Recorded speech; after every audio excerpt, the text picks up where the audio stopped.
अस्सलामुअलैकुम। आप सब लोगों को साबरा होम रेमेडीज में खुश आमदीद।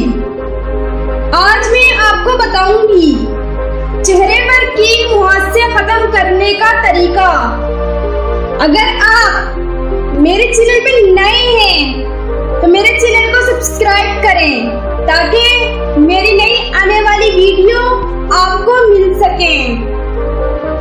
अगर आपके चेहरे पर कील मुहासे निकल आए तो आप 1 औंस ग्लिसरीन लेकर इसमें 2 अदद नींबू निचोड़ लीजिए और चेहरे पर रोजाना मलें। फायदा इतना पहुंचेगा कि आप हैरान रह जाएंगे।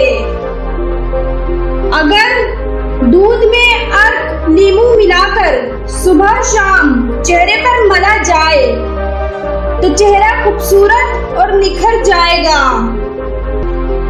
अगर पिसा हुआ पपीता और पाउडर का दूध मिलाकर पेस्ट बनाएं और इसके बाद चेहरे और गर्दन पर लगाएं और ये मास्क लगाने से पहले चेहरे को अच्छी तरह धोकर खुश्क कर लें।